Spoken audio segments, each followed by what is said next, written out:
Welcome to the Fall River Conservation Commission meeting being held at Public Hearing Center, Monday, September 12, 2022 at 5:30 in the first floor hearing room at One Government Center, Fall River, to consider the following petitions listed in the notice. Pursuant to the open meeting laws, any person may make an audio or video recording of this public meeting or may transmit the meeting through any medium. Attendees are therefore advised that such recordings or transmissions are being made whether perceived or unperceived by those present and are deemed acknowledged and permissible. We'll start with roll call. Chris, you're in. Chris Boyle here. James Hornsby here. John Brandt here. Louis Ferreira. Jim Cusick here. Paul Emerald here. And then we also have Dan Aguirre from Planning, and we have Patty Aguirre, the clerk. And from Fred TV is Gary Lett. Okay. First, old business. We have notice of intent SC-24-803. Owner applicant is Blunt Realty, LLC, Blunt Fine Foods. Project location is 630 Current Road.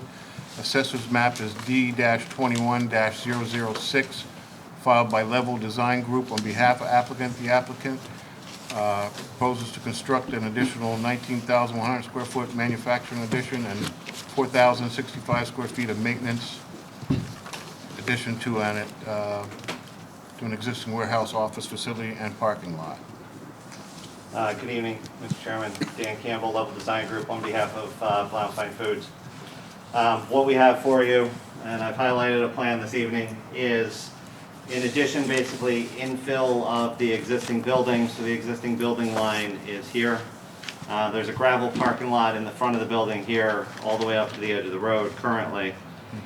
They also plan to infill two additions on the front of the building here and expand to the parking lot in this area. We have two areas of wetlands across Graham Road, both adjacent to the New Chrome building and its associated driveway and the driveway to the manufacturing facility for Fall River Manufacturing behind.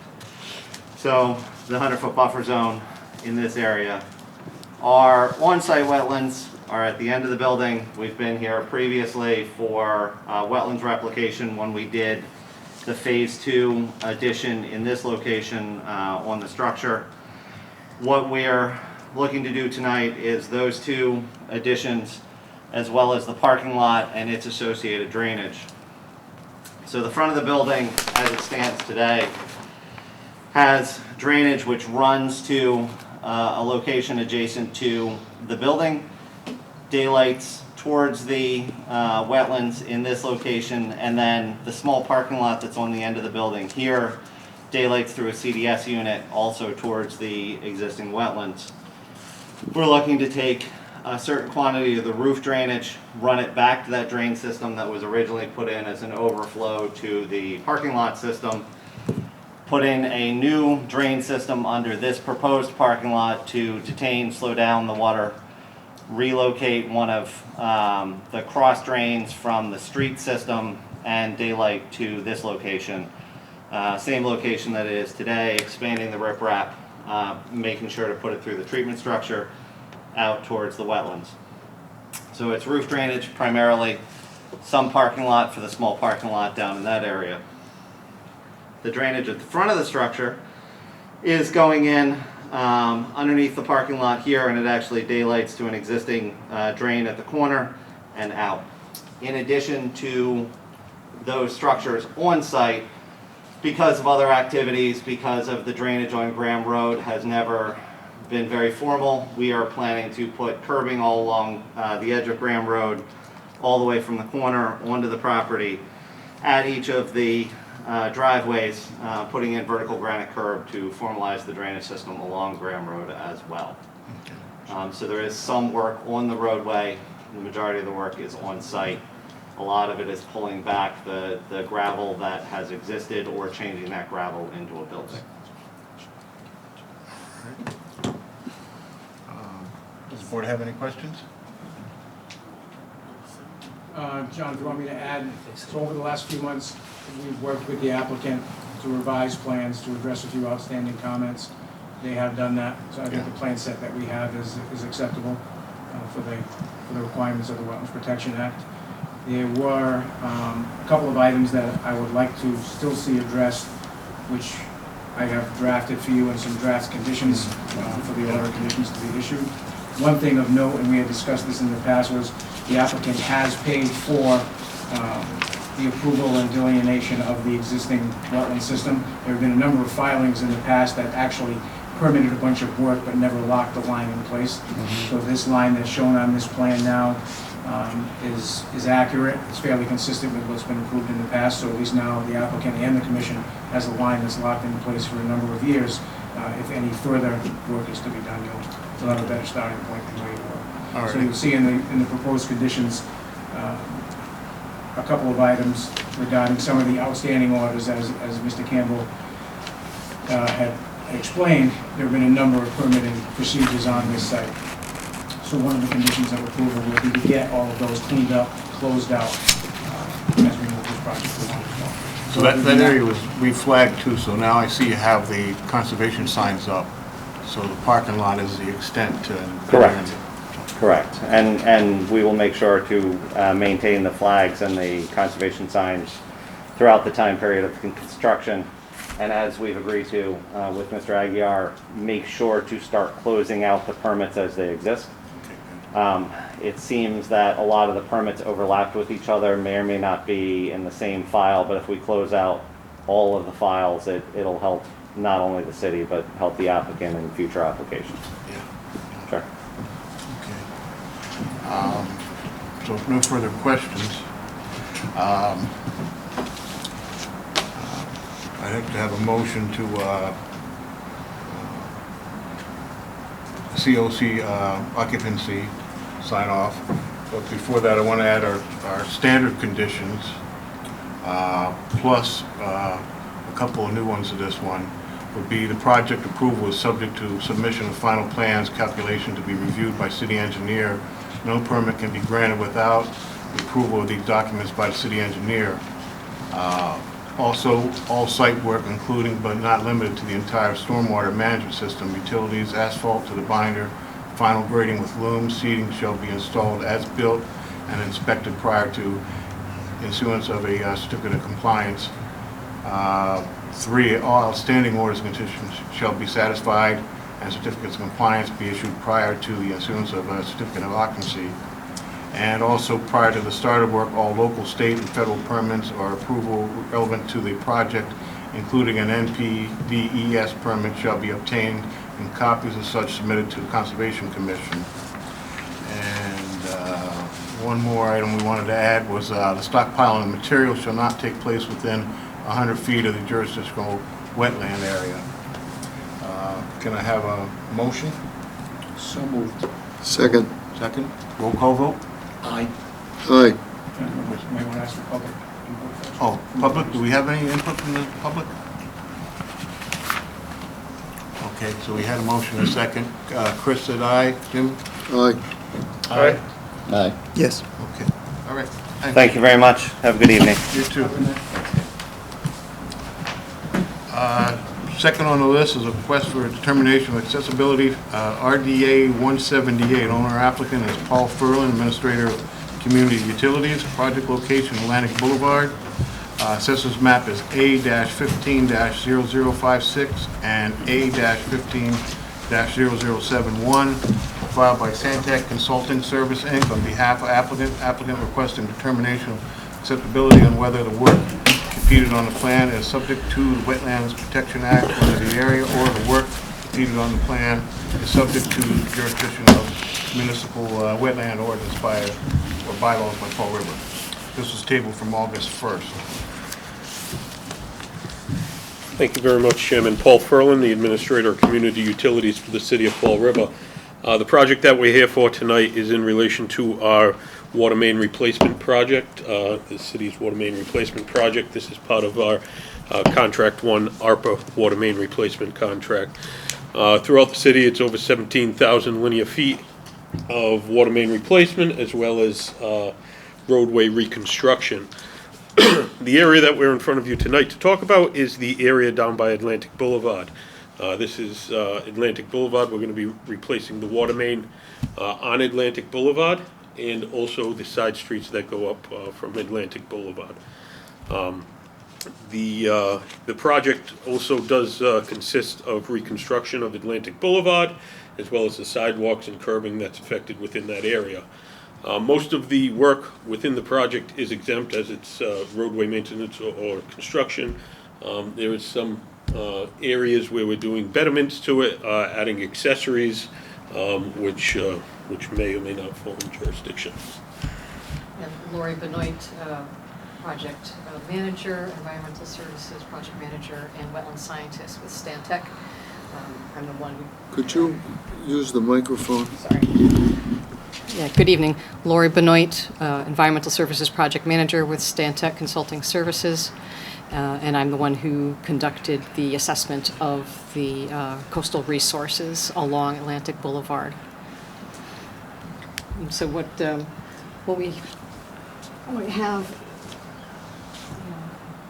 in addition to Mount Hope Bay. Ma'am, I can't hear, I really can't hear you if you're not talking into the mic. Maybe you could bring the mic with you. Is it portable? I don't know. If you could Okay, speak, then I'm gonna if you sit. could speak as clearly, actually, the problem is partly your speed. For someone who's hard of hearing, as I am, I can hear the words, but I can't process them quickly enough. So maybe you could just go ahead, but speak a little more slowly and clearly, as if you were in church, Okay. for example. Not supposed to talk. Aha, I am, You're a reverend, you're not. Yes, sir. yeah. Okay, so the resource area that the buffer zone, the 25-foot, like, no disturb zone, as well as the 100-foot buffer, were measured off of was the top of the coastal bank.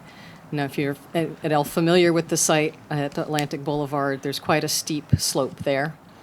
Right, so I looked at both the toe and the top, and we took the geolocations, GPS data from the top of the coastal bank, and that's what the regulatory jurisdictions are measured off of for this.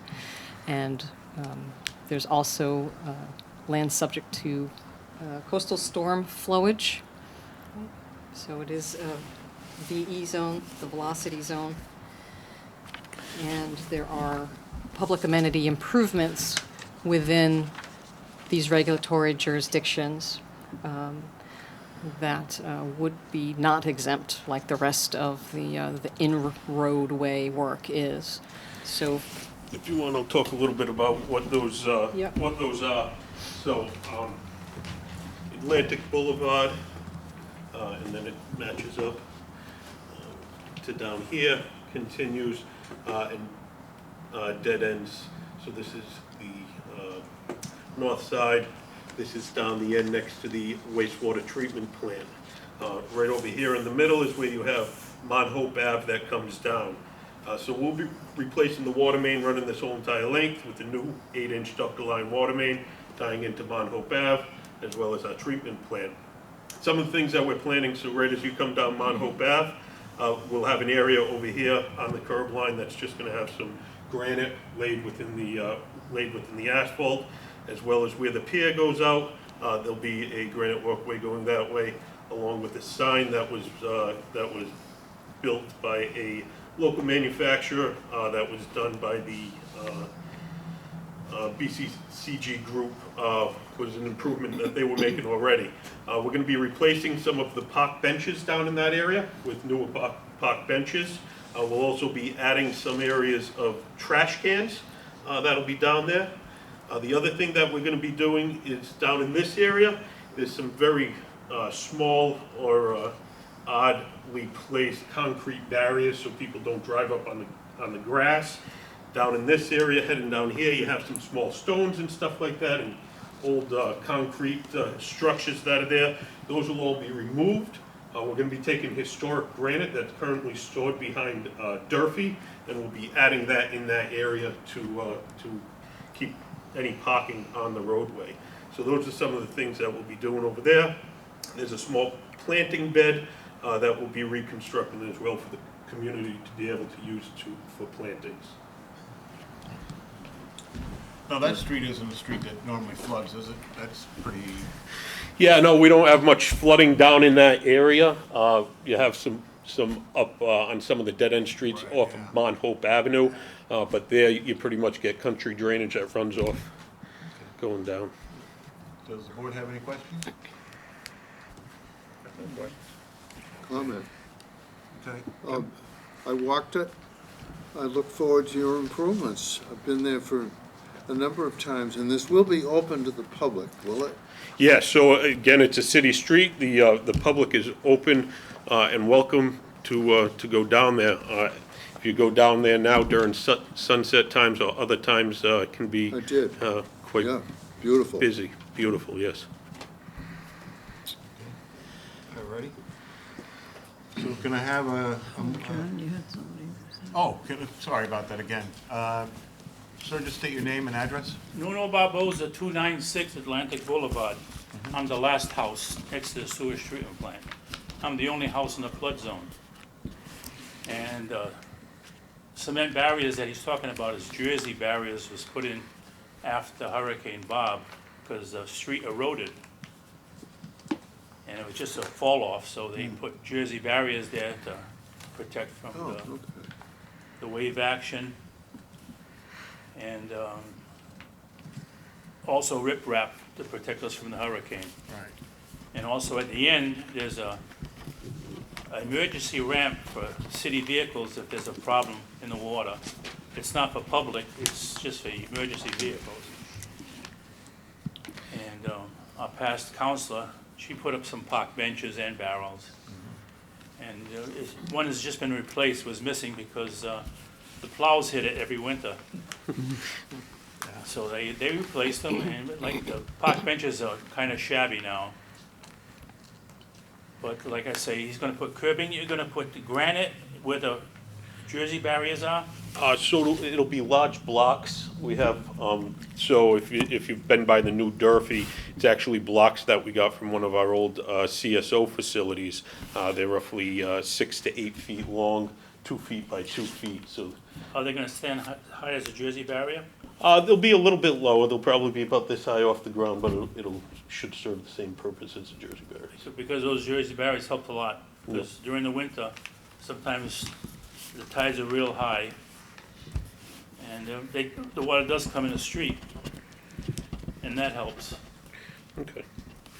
We'll definitely make sure we take a look at that and don't disrupt that protection. And as far as sidewalks, there are no sidewalks down that end of the boulevard.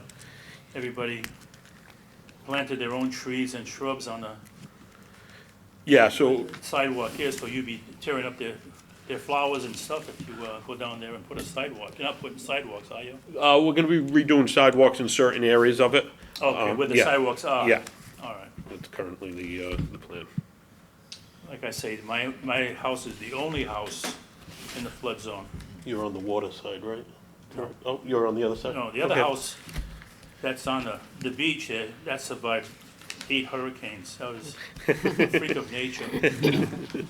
Maybe you can build that up before you put the granite in, so it's. Or you could run, high. is it possible, do you have enough granite? I think there's probably quite a bit of it behind Durfee, just to run a second course of granite Yeah. if necessary, to add some height to that? Yeah, definitely. We'll take a look at it overall and work with the contractor and, Because the Jersey barrier is on the asphalt, yeah. but you're not gonna put it on the asphalt, you're gonna put it in the ground? Because, So we're gonna be replacing pretty much kind of what's there. We don't want it, we want it to be able to keep a lot of those barriers that are there, how to keep it so people aren't driving all over the grass, parking on the grass and stuff. So we wanna keep that barrier, right off the curb. That's where those will be. because over the years, people have hit those Jersey barriers and moved them. Yeah. They were supposed to be locked, but they never locked them. If I can, Mr. Chairman, so it's important that these new concrete blocks that they're put in are only a replacement for the existing Jersey barriers. If you want to, at some point in time, look at further work in the area for the implementation of additional blocks, that may require a different level of permitting. Right now, there is no earthwork to be done, and the installation of potential vertical retaining walls potentially in a velocity zone. Yeah. And Chapter 91 licensing would have something entirely different than what this utility installation is before you today. All right. Thank you. Okay, thank you. Thank you. Any other questions from the, Yeah, so Dan, we can't stack them. Like, my only concern is that those, that granite is a lot lower than those Jersey barriers. So I want to make sure that gentleman, as he's saying, with the water coming in is protected. So Yeah, we well- can't stack those? I can't imagine that the purpose of the Jersey barrier was to keep water from coming onto the street. And adding the blocks that we're putting there, the intention is to keep people from parking Okay. on this vegetated area. It's not a storm. That was the original intention of that barrier, just to do that? That's what my understanding was, that it was not a drainage Okay. component for any past work that was being done. So if anything is to be done with regards to keeping stormwater from entering Atlantic Boulevard from the ocean, that would have to be under a separate application. okay. I think, again, I think they're intended to be an impediment to parking. The new blocks that would be going in would actually give you the ability to sit on them, where the Jersey barriers may not, so you would get the improvement of, at least if you don't want to work your way down to the beach, you would have the ability to potentially sit on the granite blocks themselves. If you haven't been to Durfee, I mean, these are substantial granite blocks.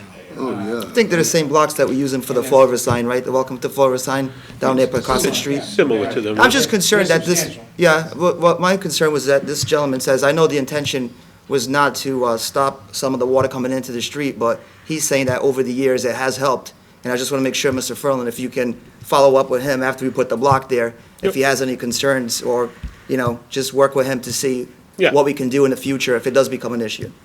Definitely. Gonna look a lot better than a Jersey. Oh, yeah, it's a great, We can take a look at it before the installation. the plan, I Yeah, love we the will. If we plan. make a determination, or it appears as though they may be aiding in. Which is what I think, Oh, Then we'll yeah, just leave it. coastal protection, we could leave them as well. You know, again, it's something that we're definitely gonna go back, we'll take a look at Yeah. prior to going out there and just, you know, pulling out something that may be a current storm. I just want to say the new plans, I mean, the whole thing down here needs a lot of work, and this is a step in the right direction. As long as we work with the people that live there and, you know, get some of their input and help them out if we can. Yeah, no, definitely, I think this is gonna better the whole entire area. Again, this is all through funding that was provided through the American Rescue Enact Plan, you know, for the city of Fall River. Thank you. Yeah, the problem we have is with parking, because people come to see, like you said, the sunset and take pictures and all. But over the years, they've been parking along the water, on the grass, and the kids come. And the kids bring beer bottles, they bring all kinds of stuff, and they leave everything behind. At the end of Duke Street, there's 2 park benches and a barrel. You know, some kids aim for the barrel and miss, and some get it in. But from Duke Street down, you can't park there because it's almost a drop-off. It isn't Yeah. grass, it's rubble behind the Jersey barrier. And the Jersey barrier, like I say, it has stopped cars from going over into the beach. Okay. And I don't know if this granite, how big it is, I don't know if it's gonna stop a car, but as far as sitting there, Stop my car. because we have, I don't know if you know it or not, sewage treatment plant is being repaired. And every once in a while, they close the gate at the railroad tracks, and all the cesspool trucks go down Langton Boulevard. Yep. All day long. So if there's one car parking there, it'll interfere with traffic. Yeah. Okay. You know, it's a very busy place now. They say it's gonna last for 10 years, because they're building extra tanks down by the water. All right. So right now, it's very complicated down there, because some people want to come fishing and they park on the wrong side of the street, and they have to call the police to move cars, and everybody waits, and some people try to also launch their boats Yeah. there, and they bring trailers, and they impede everything. Well, if Mr. Furlan gets that far, we'll go down and inspect it to make sure it's, Yeah, It's an Is old it- place. It's old foundations on the beach, Yeah. because there used to be houses there, and all that's left is foundations. okay. That's what's on the other side of the Jersey barrier. All right. Thank you. Jim? Mr. Chairman,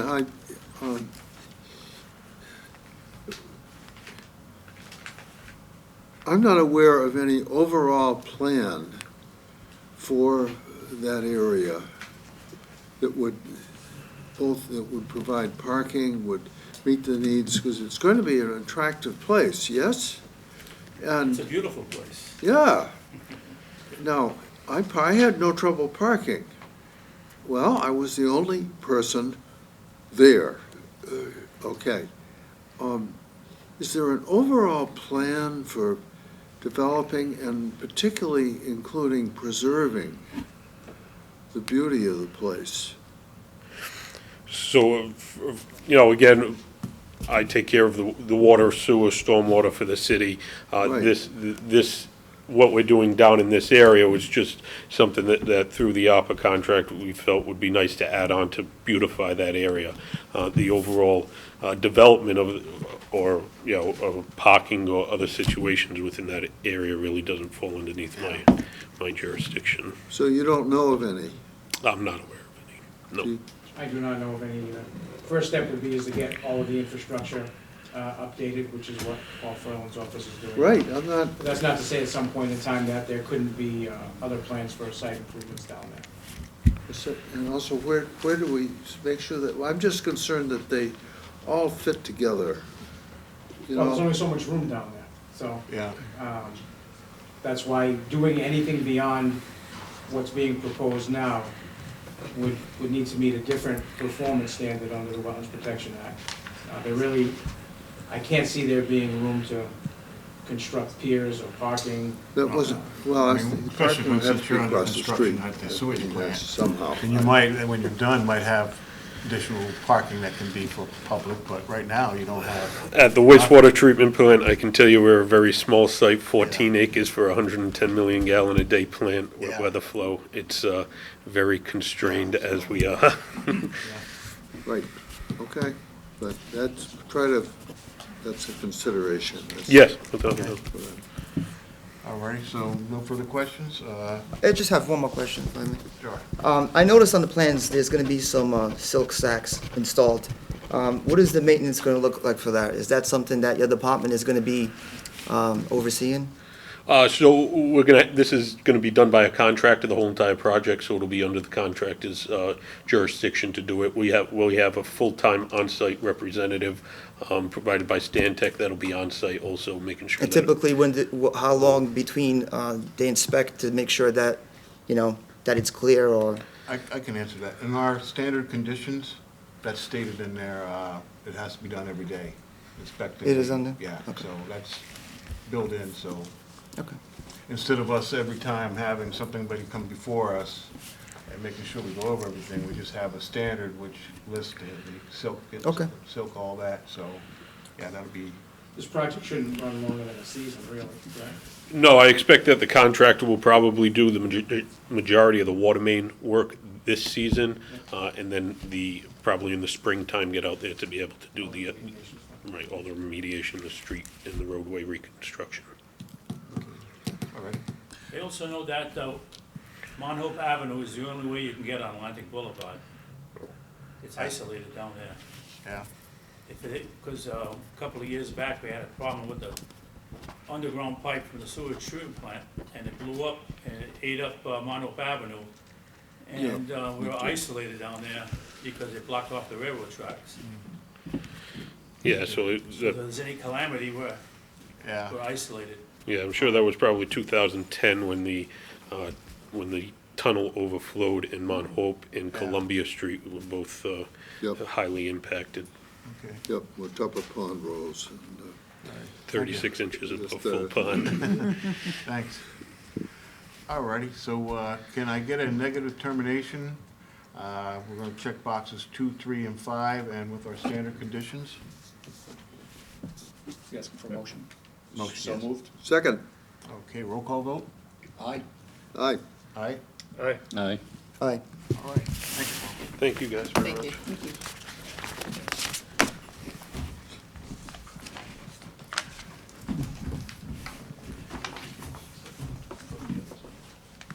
Oh, we're losing them. Okay. Next is, 3 is request for certificate of compliance, SC-24-768, owner applicant is Highland Farms Development 2 LLC. Project location is 48 Brookfield Terrace. Assessors map is U-04-0062, filed by Highland Development 2 LLC. Applicant requesting the certificate of compliance at the time of the inspection. All work regulated by the order conditions have been satisfactorily completed. We did notice that there was still no, is it someone here from that project? I don't think that needs to be for now, so. Okay. As we had discussed previously, we were waiting for some wetland signage to go up, which I believe has throughout the subdivision. We're just waiting on some revised as-built plans that indicate that, and then also that the loam and seeding is taking place around the lot. This lot, actually, you'll see later on in the agenda, they are requesting a permit to construct a pool within a previously disturbed area, which is a little bit different than the next one on 30 Brookfield, so I would just table this certificate of compliance request. I did notice they did put resource area signage up. So can I have a motion to table? Motion to table? Roll call vote? Aye. Aye. Aye? Aye. Okay. Next is request for certificate of compliance, SE-24-769. Owner applicant is Highland Farms Development 2 LLC. Project location is 30 Brookfield Terrace. Assessor's map is U-04-0063, filed by Highland Farms Development 2 LLC. Applicant requesting a certificate of compliance at the time of inspection. All work regulated by order conditions have been satisfactorily completed. Again, this falls in the same category. There's no grass growth. They do have the area signage up. Can I have a motion to table? Motion to table? Second. Okay, roll call vote, Chris? Aye. Aye. Aye? Aye. Yes. Okay.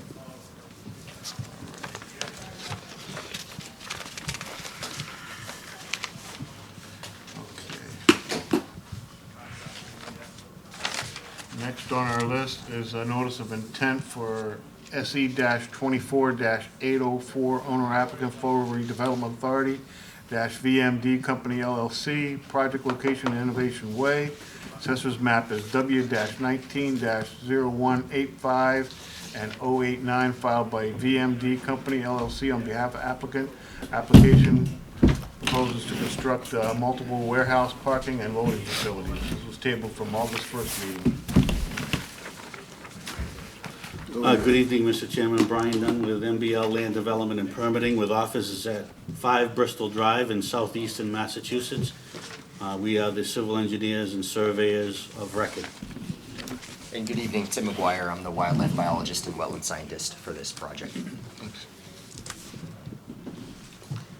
Mr. Chairman, at our last meeting, we continued this notice of intent and site plan review with the commission so that Mr. Aguirre, your city engineer and agent for the Conservation Commission, could have ample time to look at things. We've been conversing back and forth with Mr.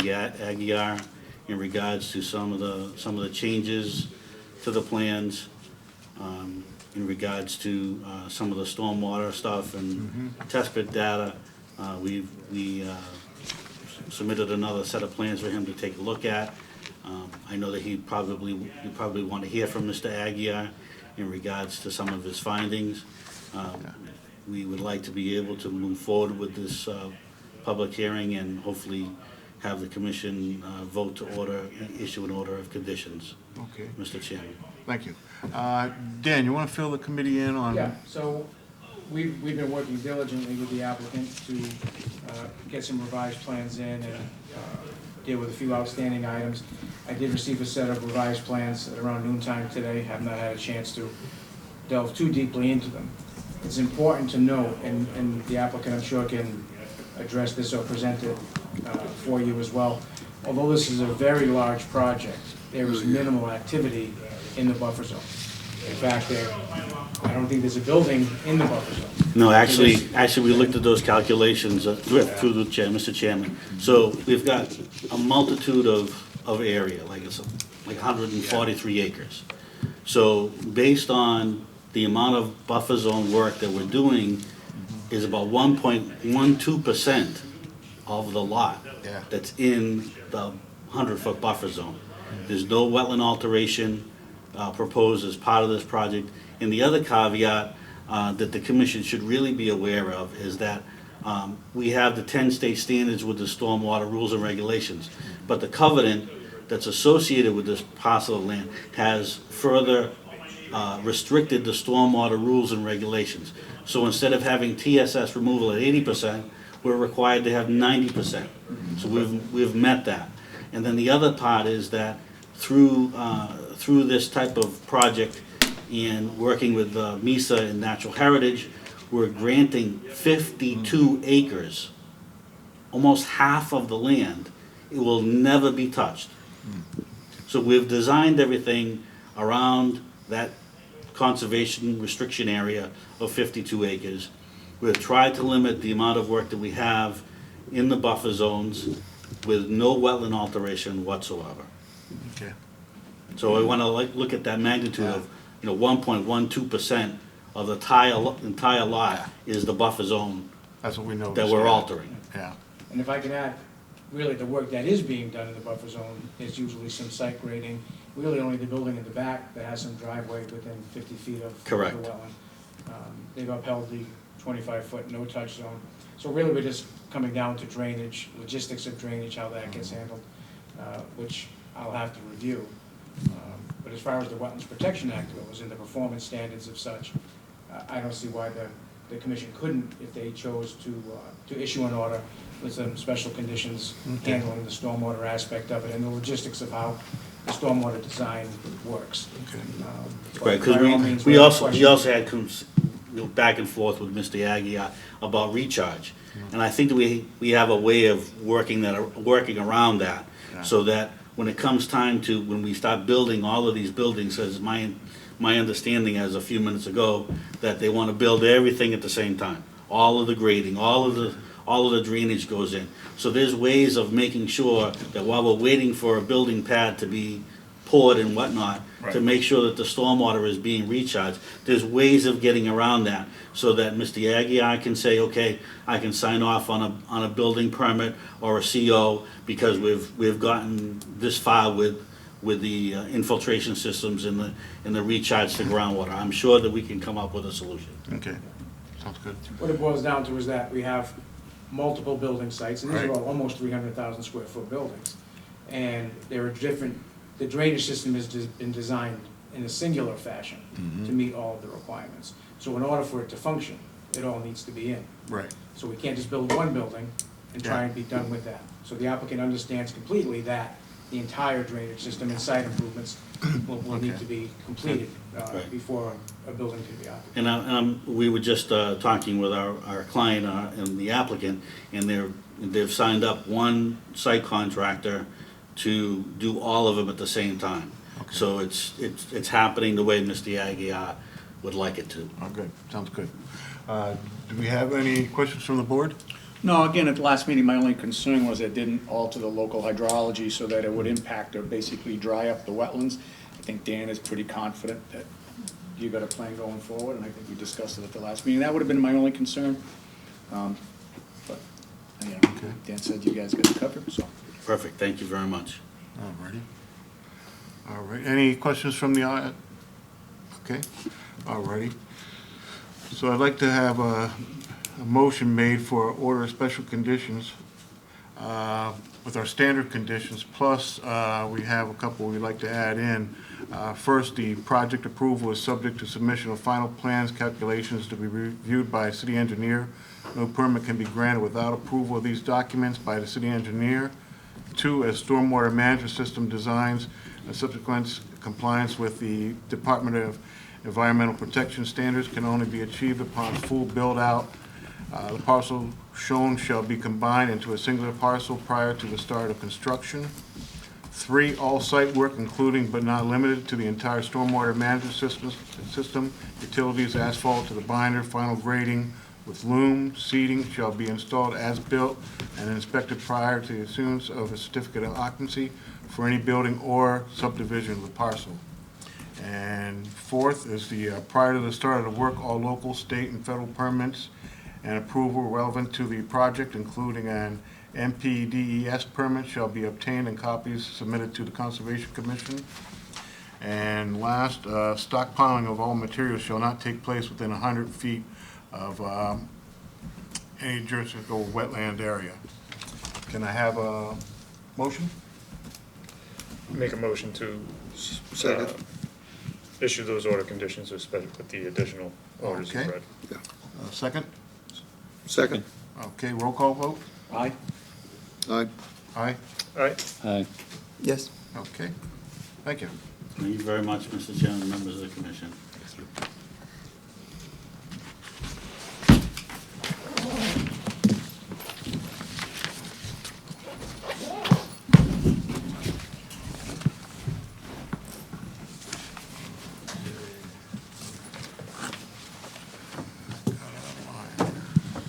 Okay,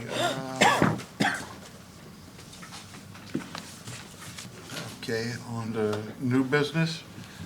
First, we have a notice of intent, SE-24-805, owner applicant Hyde Development LLC, project location WS South Beacon Street, assessor map H-06-0013, filed by Northeast Energy Engineer and Consultant, Inc., on behalf of applicant.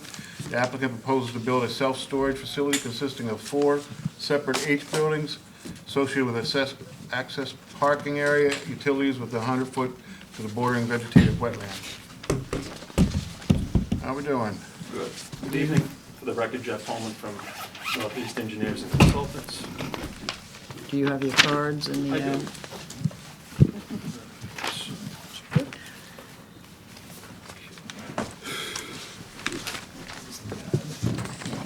Went on the first.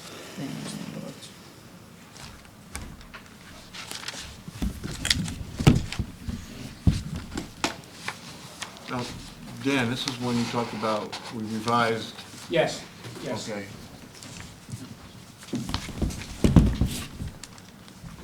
Quickly go over the project and can't seem to get the easel to work. That's fine. It's been a while since I used an easel. Okay.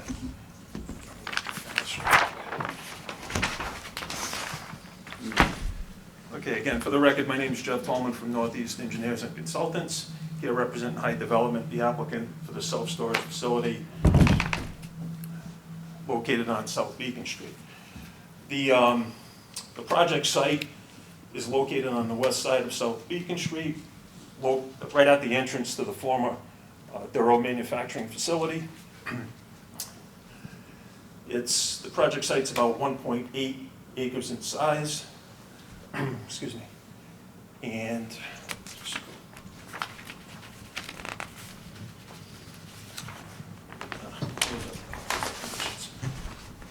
so what we have out there now is an existing parking lot on the east side of the lot. The rest of the lot here is just vegetated with a steep slope at the rear of the property that goes down to a bordering vegetated wetland and a perennial stream that runs along the back. Excuse me, jeez.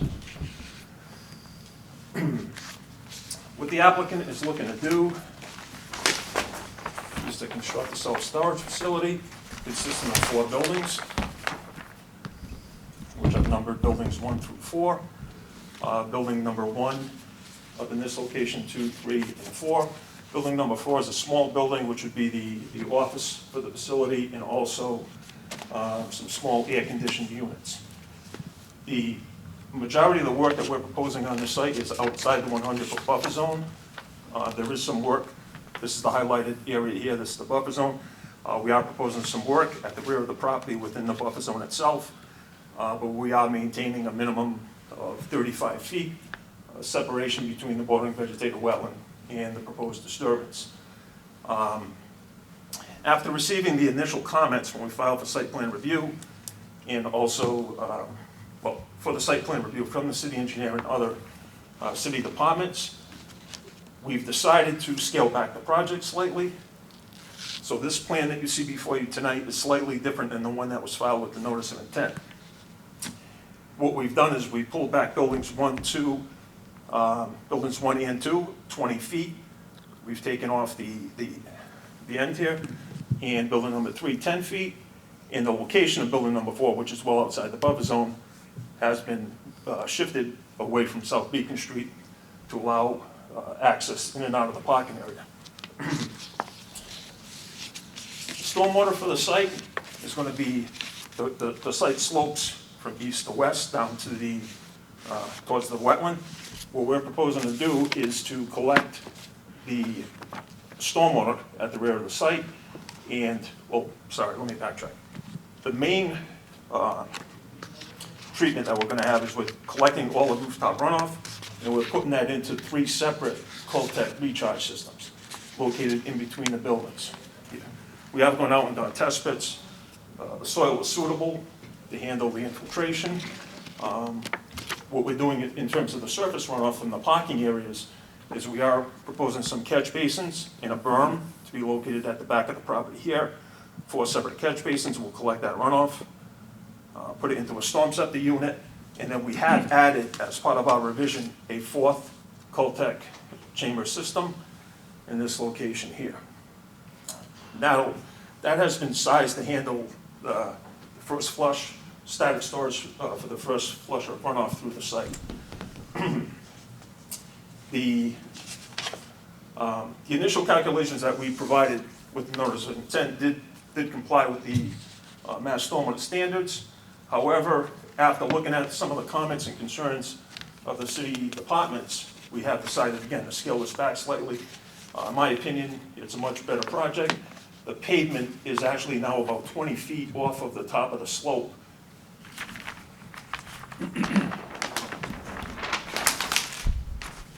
So before, the former line of the pavement was in this location here, which basically hugged the top of the slope, which is about a 2.5 to 1 slope going down into the wetland. Drops about 25 feet over approximately 100 feet.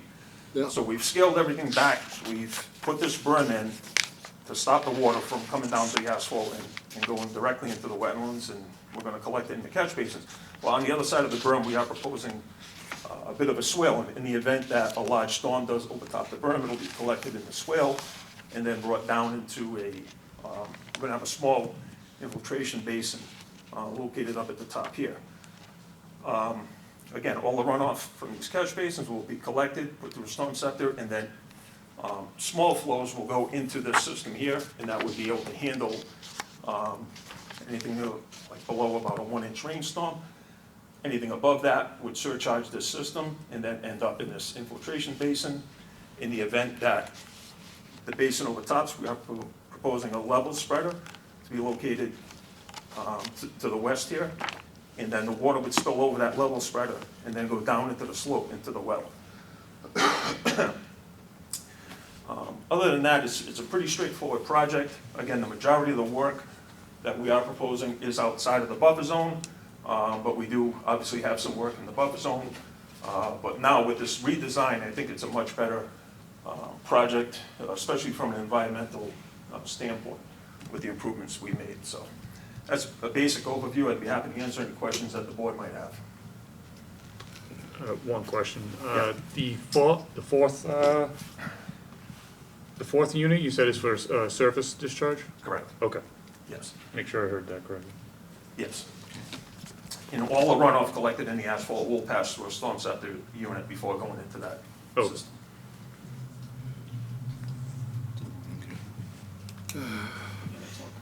On, That's in addition to what was already That's correct. previously submitted? Okay. With this redesign, we've cut off about 20 feet of pavement along the back, but we're still maintaining the same amount of Coltech units that we had previously on the back. Okay. Now, the wetlands on the other side, is that going to be your property, or is that still in the yellow, greenish, whatever that is? All right, so our perimeter is in this location here, which basically hugs the wetland line. The wetland line does come up onto the property in here, and there's a little bit in this area that, on the western boundary, that is on our property, but the majority of the wetlands and the stream itself is off property. All right. Mr. Chairman, if I could, when we first reviewed the plan, I sat down with Jeff, and we had a concern with regards to how close they were getting to the top of that slope. Yeah. And in fact, some of the site improvements were going to take place down the slope a little bit. So we asked if they could pull the project back, minimize the building size, so that all of the improvement now falls at the top of that slope. So we're not gonna be touching that fairly steep slope. Yeah. Yes, And don't have to good worry idea. about the stabilization of it further down the road. Again, we haven't reviewed the final revised drainage plans, but again, it's really just that, drainage. It still goes through site plan review as well. With regards to Wetlands Protection Act compliance, as you see on the plan, the little blue shaded area is really only BVW that's on our lot. The throw up green color is wooded area that's buffer zone that's not being disturbed. Okay, good, good. So the Okay. amount of activity taking place within the buffer is really is just to that little bubble of blue border and Yeah, vegetated wetland that you see. That cut into the slope that Dan was talking about was in this location here where we were getting the drainage. We were digging down into the slope to get the drainage to work, and to be able to be discharged into the wetland. Again, that system, in my opinion, did work, but I didn't like the fact that it was so close to the top of that slope. And it was one of those things when you initially lay it out, get a little aggressive, but then when you start getting into the engineering and you see what's actually happening on the ground, it makes sense to pull it back a Yeah. little bit. And I mean, when you're out there standing looking, you know, it's hard to see where Well, everything's gonna be, so yeah, pulling it back is a good idea. correct. Does the board have any questions? Yeah, Jim? I do, yeah. Could you point out in your map where the brook is? The brook is in this location right here. And It's what's shaded. and did you ever find the name of the brook? It's unnamed. What? Excuse me. It's unnamed. It's never had a name. It originates at Cook Pond. Yeah, no, it's If Paul doesn't know the name of it, nobody knows the name of it. it's an And outlet all the streams in the from. city, It's even not, the it's not ground. Laurel Brook. It's It's, not called Laurel Lake Brook. It's never been named to my knowledge. No, and actually, part of it runs Okay. under the old Duro facility. I like it think, runs I through think the you'll find facility. it is Laurel Brook, We that's used to power okay. that years ago. Okay, I think it does, now, I stood there, and I realized you pulled it back, thank you, thank you. That was the engineer. I'm still concerned that the water is just gonna flow down that bank, it does in other places along that area, We do that now. Well, and Yeah. Reverend, again, what, and I want to. that's, I mean, the water flows down, Yes. just you, I'm sure you've got the picture, the water flows down and goes in the brook. Correct. The brook ends up in the, basically, it all ends up, after it goes down through the bays, in the Atlantic Ocean.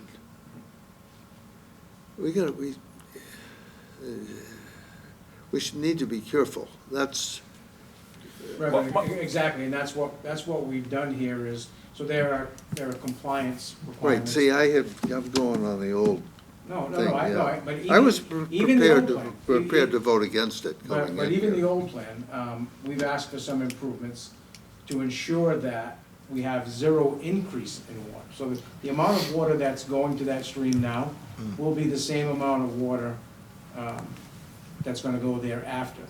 We're just charged, or Jeff's just charged with treating that water, holding back a certain amount of it to mitigate the impervious area being proposed for the site.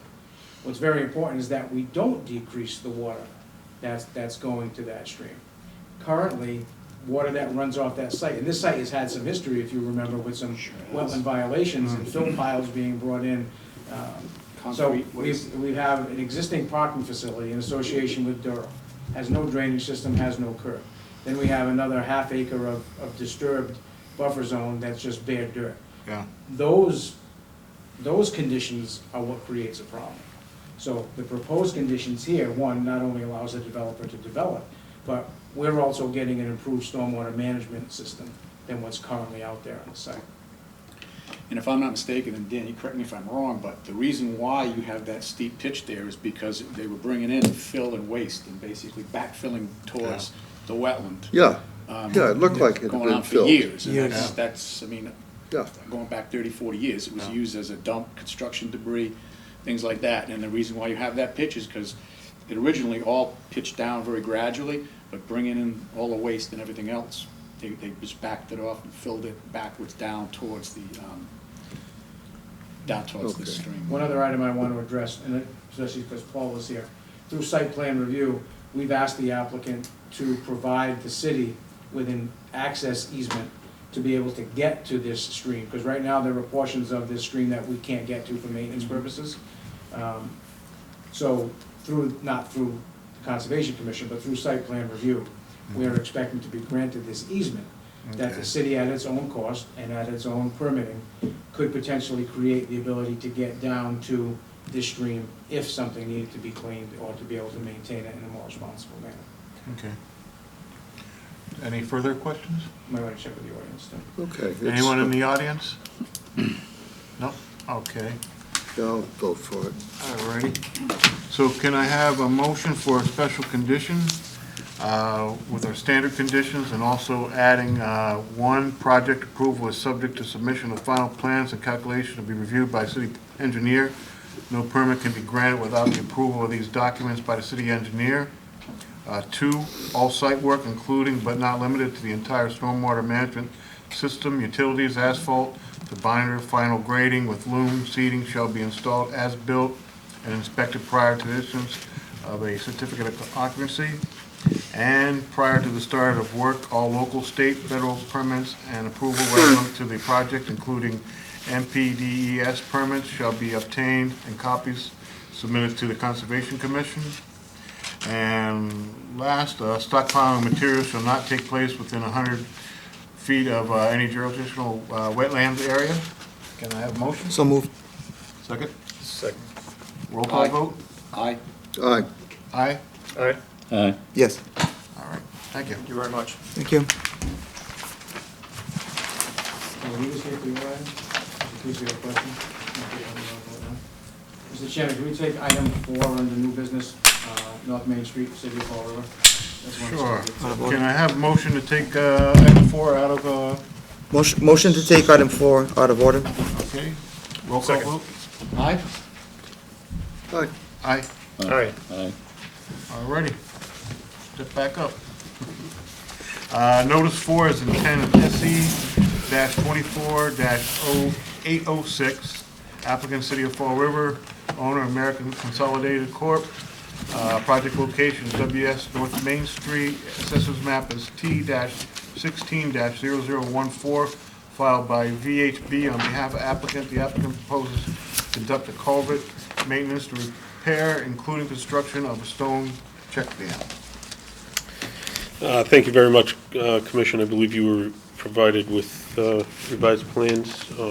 Did they submit No. revised plans? Okay. They are going to be submitted revised plans. So this is for an area off of North Main Street, Collins Ave. Hold on a second before we get into the presentation of this. So Lars and Jean agreed that their ad was improper. Okay. I'm assuming that you Nope, that's, were CC'd on that. So there was That's an issue with the holiday as of last Monday. So technically, the board can't hear this petition without re-advertisement. Okay. You could decide to hear the hearing tonight and act on it if you choose to. But the applicant actually alerted us to the fact that the ad was not placed 5 days prior to the hearing. So abutters were notified, all that process was complete, but I don't think we have the green cards either. I don't have them with So me now. what I'd like to do is, because this is really just a clerical error, and I don't want to impose this on you at all, the problem that we're having, or that Paul's having, is that this is in conjunction with the South Coast Railroad. There is a culvert that needs to be repaired before they can continue on doing their work. Contractor is there now. Would any of you, or at least a quorum of you, entertain the ability of a special meeting soon so that they don't have to wait another month and lose the contractor? Because this is legitimately going to be an issue where that they're gonna lose the contractor if we put them out another month. So I don't know if we can decide on a date that works for you so that they could re-advertise, re-notify abutters. Even if we could do 2 weeks, I'm thinking would work fine. As soon as possible. As soon as possible, yeah, that would work for me. I mean, we don't want to lose the 2 weeks contract. Because we do have to advertise again. Right. We do have to notify abutters again. So that 2 weeks, 14 days should be more than sufficient. So if you are available 2 weeks from today, then it could be tabled to a time certain and they could Yep. re-advertise. So we're looking We'll make sure that that at, date works for at least one. 24th? So, I've been to the site, it definitely, it needs, the work needs to be done. I don't want to talk about the work itself. Saying it needs to be done. Yeah, the 26th Yeah. 20, is, is a Monday night. 26th okay with everybody? Yep. I think that works for me. Doesn't have to be a Monday, I mean, whatever night works better for Any you. night, I have CPAR meetings Monday. CPA's What time is your Monday. meeting at? What time is your meeting at, John? We're at 6 o'clock. At 6? If this is the only thing on the agenda at 5:30, we could probably Yeah. split it up. 5:30, yeah. 5:15. Or 5:15 if you want to do. 5:15, yeah. Yeah, That fine with 5:15 everybody? on the 26th. Yeah. Okay. That's, All right. 5:15. oh, I'm looking at March. That way he doesn't have to wait around. No, we get out at 4 now. Oh, I can do it. It's creating it, no, 5:15. Okay, 5:15, okay? So Paul, if you Yes. have them run a new ad, Yep. re-notify, get the revised plans in, and we'll hopefully get you moving on the 26th. Sounds good. Meanwhile, should we make a motion to table Yeah, this for so now? can I Yeah. have a motion to table this till Yep. September 26th, 5:15? Motion to table this to September 26th at 5:15. Seconded. Okay, roll call vote? Aye. Aye. Aye? Aye. Aye. Yes. All righty, Thank you very much. Thank you. thank you. All righty, let's see now. Back to Okay, the, next is request for determination of accessibility, RDA 179, Richard Lagasse. Project is 1355 New Wall Street. Assessors map is D-10-0022, filed by applicant requesting determination of accessibility. Applicant intends is to connect locust dwelling to municipal sewer via lower pressure pump system. A portion of the existing extension and existing system fall within the 100-foot buffer zone to the south of Tupper Pond. See here? Go, come on.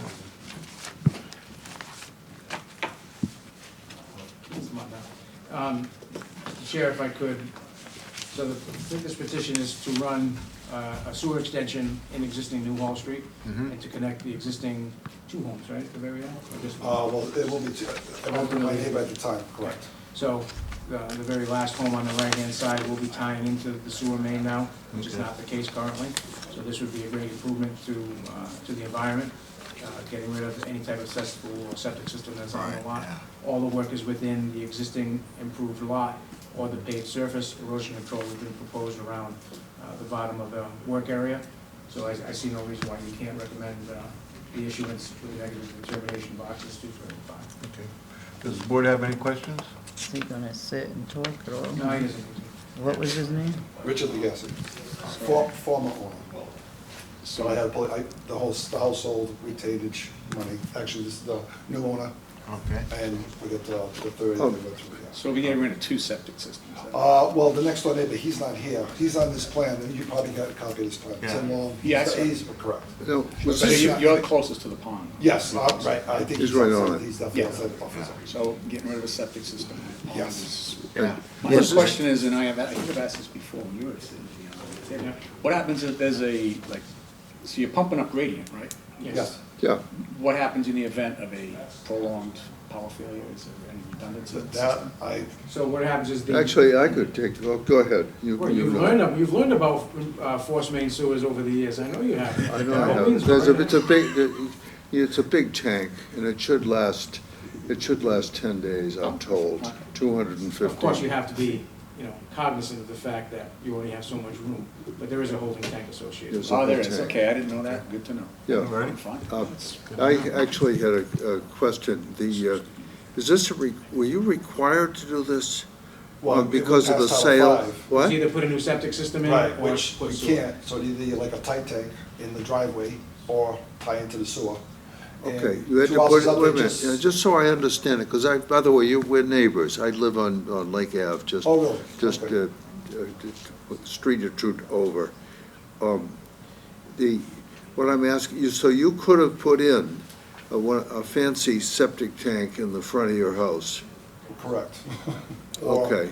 tie- Or you could tie into the city sewer, and do you have water also? I have city water. Okay, thank you. Okay. And thank you for hooking up. Well, thank him. Well, I Thank had you for to- hooking well, up, correct. neighbor. Well, it was. Just take credit for it. Just Yeah, take credit. yes, yes. All right, so no further questions. Can I have a motion for a negative determination on boxes 2, 3, and 5? So moved. Second. Second, okay, roll call vote? Aye. Aye. Aye? Aye. Aye. Yes. All right, thank you very much. Good luck. All righty. Next is a request for certificate of compliance, SE-24-590. Owner applicant is Walmart, Bowler Engineering. Project location is 638 Quickershan Street. Assessor's map is F-02-002, 003, F-03001, 002, 003, and F-04-0020. Filed by Bowler Engineering on behalf of applicant, requesting certificate of compliance starting that all work regulated by the order of conditions has been satisfactorily completed, including restoration and disturbed areas. Good evening. Jim Cranston with Bowler Engineering, representing Walmart this evening. This is actually to close out the order of conditions issued for the original store. There was an oversight, possibly on the developer's part when that site was developed. When we came before you for the pickup expansion, it was then brought to our attention that the original order was never closed out. Since then, we did some site observations, and at that time, the site was not ready because there was some mowing that was done at the northerly wetland. There was a mitigation area that was supposed to be planted. There were 2 that were planted. The northerly one was mowed. We've then worked with a contractor, worked with Walmart. That area has now been planted, restored, it's thriving, they're not mowing it anymore, and now we believe the site is ready to be closed out. Okay. I would, do they have a maintenance plan in place for, I mean, I know their business, they turn a lot of trash over, it gets into the wetlands and it becomes a problem. Do they have a maintenance plan for? So they do now. Okay. When we went out there, that's actually the other item we spotted. The site was a mess. Site was littered, no pun intended, littered with trash. It's definitely an improvement, and they do now have a program in place. I even saw a couch that was out there when I did my first inspection.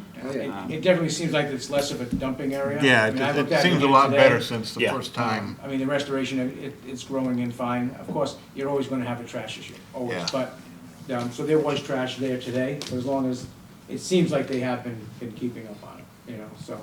Is there aren't any signs out there? Because obviously There are there signs now. was a landscaper that mowed it, so There are signs up now Okay. All along the to edge not of the mow pavement it, is to also not dump. perfect, yeah. I didn't get up there. Yeah. All right. And now that it's thriving, no one's gonna go in and mow it because it's there. Yeah. Sorry. Okay. Now the lack of maintenance is a good thing. because The grass is so high. Any questions from the board? Just No? just a Okay. quick comment, when I was there in part to look at this, we had a peregrine falcon fly over me, believe it or not. A what? A peregrine falcon coming from the part near the Ponds that are Quickershan, associated with and it Quickershan. flew right over, practically over my car in the parking lot. Hopefully It he was- didn't do anything on top of you. I hope you have, so you might tell them, that they don't try to poison pigeons or anything out there, do they, or seagulls, but it was absolutely amazing. Nice. So can I have a motion that, for an order of conditions of compliance? So moved. Second. Okay, roll call vote? Aye. Jim? Aye. Aye? Aye. Aye. Yes. Okay. All right, thank you very Excellent. much. Thank you very much, and thank you for your help, Dan. Appreciate it. Good luck. All righty. Anybody? Okay. Next is notice of intent, SE-24-80, owner applicant is Paul Marquette. Project location is 48 Brookfield Terrace, assessor's map is U-04-0013, filed by Civil Environmental Consultant, Inc. On behalf of applicant, the applicant proposes to construct an above-ground pool, pool deck and shed within a 100-foot bordering vegetated wetlands. Is that legal ad, you mean? Yeah. That's the one that we printed earlier. Right. Oh, okay. Okay? Luckily, you got it in one day early. Great. Good evening. For the record, Steve Gioso with Civil and Environmental Consultants representing the applicant this evening. This is a buffer zone application for a lot within the Harlan Farms 2 subdivision. We are located at the intersection of Brookfield Terrace and Fieldstone Lane.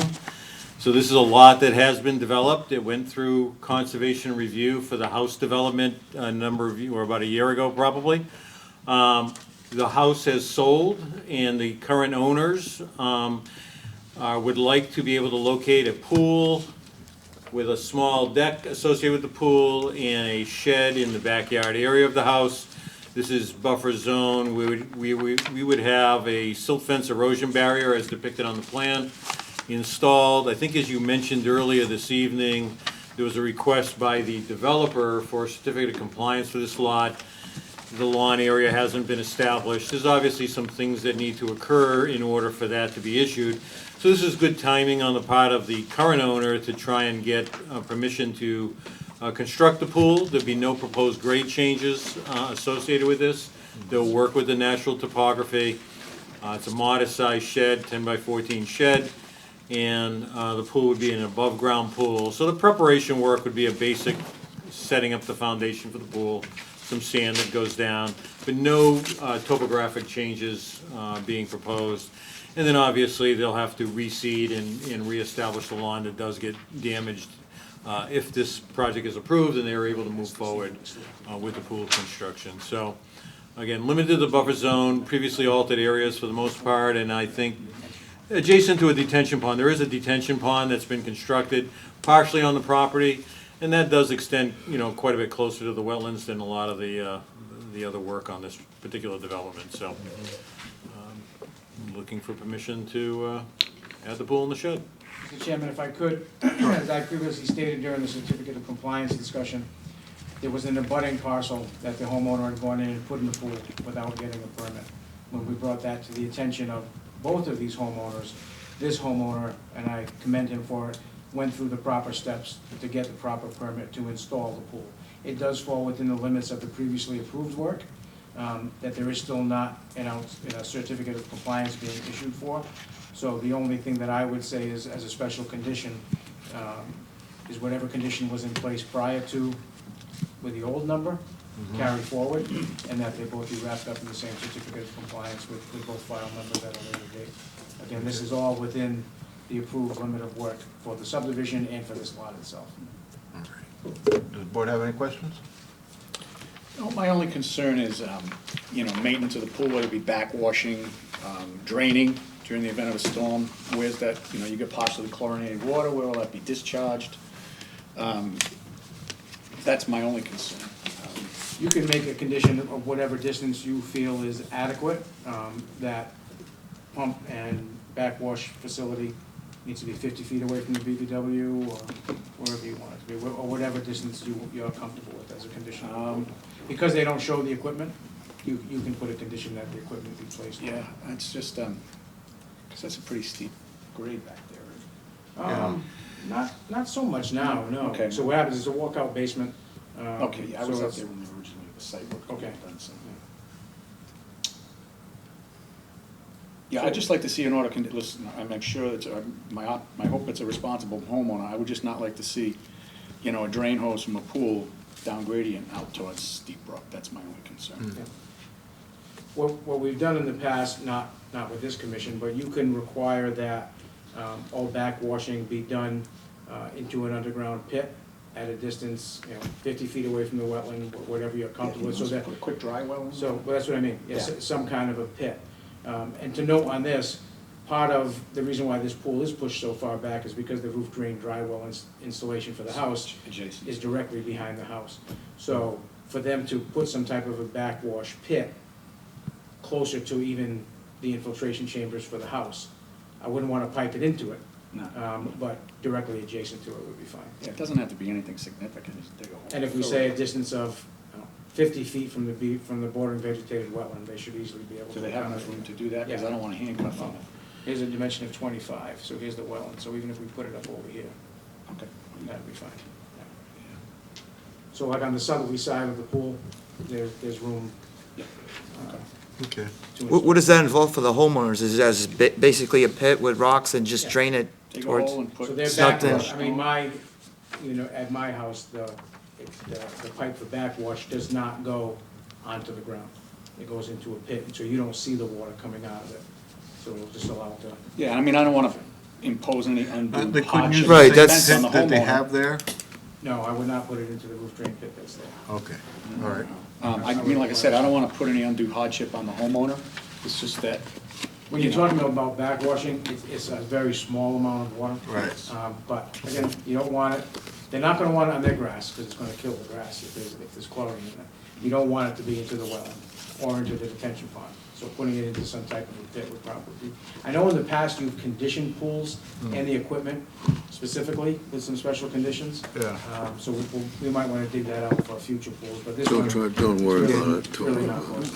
All righty. I agree with what Chris is saying Gotta about play with where that backwash goes, but you also, they're doing the right thing, they're coming to the board, and you don't want to impose additional costs on the homeowner. But Right, if you guys feel like it's something that's not going to be, add a significant amount of What are money you to talking do. about? Probably a 2-foot, the other thing too is, cinder that, block, when you get when you get a 2 or cement 3 inch and rainfall, stones. in order for your skimmers to work, you have to drain the pool Right. 2 or 3 inches in order for Yeah. your skimmers to work. So that's, I can't do the math in my head, but it's a 24-inch diameter pool by 3 inches. That's a lot of cubic feet of water that's chlorinated that you're pumping out. That's the bigger concern than backwashing Yeah. to me. Okay. But I also, and I agree with Paul, you don't want to impose a financial hardship on these people because they've done the right thing. What you find in the summer months, what evaporates and what hits the pool is a wash. So normally during the summer months, you don't need to take much water out. And then during the winter months, you're not chlorinating the pool. So if that water level does get high, and then It's it's not gonna be. pumped off. So I think as long as they put in, I don't know, a 3x3 pit of crushed stone would be sufficient. I don't think I have anything Okay. other than that. I really Yeah, don't. no, that's all. All right, They that's- can I mean- plant right over, they can. 3 by leave 3, it open. 3 by Yeah. 3 seems like, something that's doable by the homeowner themselves, and it's Yeah, probably not going to without be. any, probably without any heavy equipment or right. anything like Yeah. that. Because again, I don't want to impose an undue cost. Yep, because they do it that was what I was thinking too. All right. So can I have a motion to tie this in with the present conditions, for 48 Brookfield, with the backwash pit, 3 by 3, stone, crushed stone 50 feet from vegetated area? Motion so made. Second? Second? Roll call? Aye? Aye. Aye? Aye. Yes. Okey-dokey. Very good, thank you. Thank you. You want these all now for signature? Are you gonna do these now, or how do you wanna do it? So we still got... We still got some, We still Oh, got sorry. some more. Yeah, I just wanna get rid of my box. Okay. All right.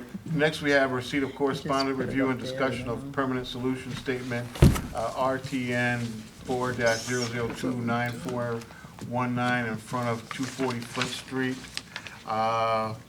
This was sent to Mayor Paul Coogan. Can I have a motion to place this on file? So moved. Okay, Second. roll call vote? Aye. Aye. Aye? Aye. Aye. yes. Okay.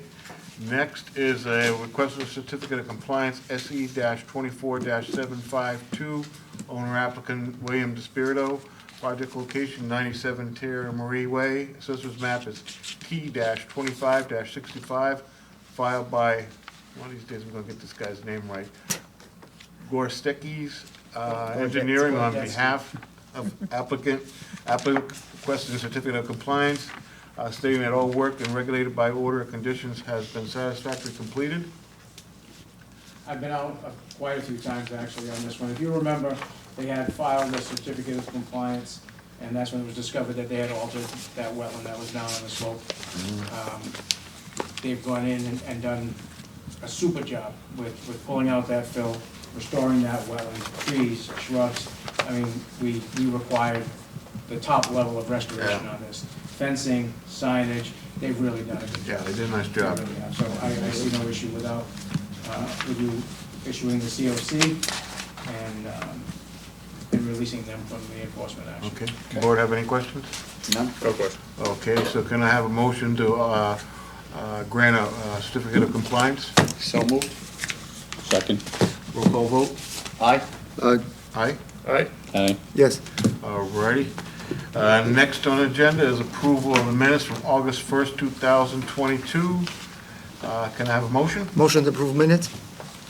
Second? Aye. Roll call vote? Aye. Aye. Aye. Aye.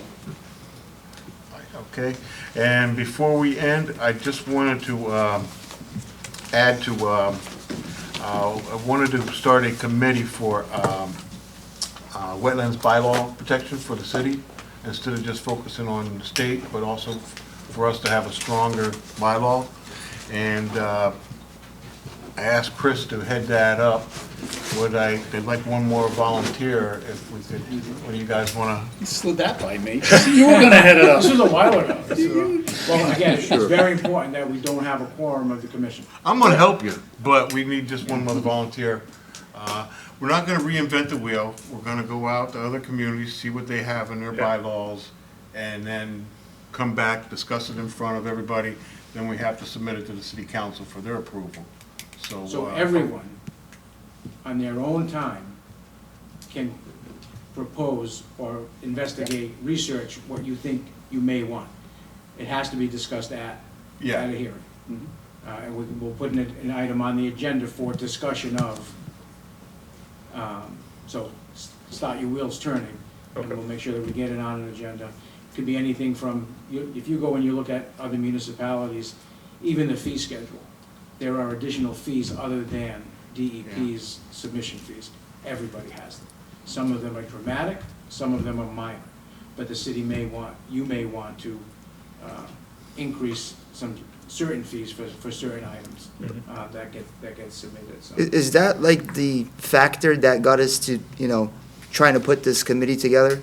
Is it the fees one of the factors for trying to put this? No. Because I mean, I'm saying that's one of the things that We are missing out on some fees, so I mean, that will tie in with the bylaws. But we could button up we don't really have any bylaws. We have standard conditions, and that's really all we have. And we follow the states. Even your 25 foot, that's a policy. That's not a bylaw. bylaw. And that's significantly less than than municipalities in our area. So just think about it. Right. Again, policies are great if you can get people to comply with them. Trying to enforce a bylaw and getting that voted in, it's not just you voting it, it does have to go to the council. So you need to be reasonable, because when it gets presented to the council, there is going to be opposition to it, and they're going to hear about it. So. And you don't want to stifle development, reasonable development, you don't want to handcuff the city, you want to see the city move forward, but at the same time, I really, and this first came up with, why can't I think of her name? Caitlin. Caitlin was the first one that brought this up, and at the time, she had asked me if I'd be interested, and she's the one that said, we do not have bylaws in this city. And we need to develop bylaws, so that's how this began all. Well, I supported Caitlin at the time, and I very strongly support the idea. I'd help, I'd also, if somebody else is interested, I might not. Well, I know you like to stand in research, your way, Jim, so but- here's your time to shine. Right. Most cities and towns have them. When I used to go to different seminars, when I was doing conservation, most of the places around were surprised that Fall River didn't have bylaws. That we were one of the only cities or towns around that didn't have separate set of bylaws for their own city. I'm just looking to protect our wetlands a little better. We don't want to make it too hard where you're stifling development, but just secure everything up. And if I can advise you, baby steps. Yeah. You don't want to come across with this comprehensive bylaw that circumvents Wetland Protection Act and you don't want to create something that is not going to get approved, because now you've accomplished nothing. You can always add stuff later and go back, so baby steps with what you want to add in. Even if it's just a general framework of creating a bylaw with a few specific items to deal with. Pace the change. But it's created, and that's the hard part. Then going in later and modifying them would be easier, because the framework's already set up. Low hanging fruit. Yeah, exactly. Well, these communities have bylaws. It's not stifling their economic development. No, it's not. So, I mean, No, but you just have that's to- always the thing that we say here. We're afraid to do anything because we don't want, but if you look at other communities, far stricter. But again, when you read in other communities, all those rooms were not built overnight. No. So don't look at a bylaw and say, wow, they pushed this thing through in one town meeting, because most of them are going to towns. No, that's not the case. It was, they created the framework with some general guidelines, and then every year or so, you know, get a little more teeth, Yeah. a little more teeth, a little more teeth. I'll give As you we an go on, example. we'll just keep adding and adding, so.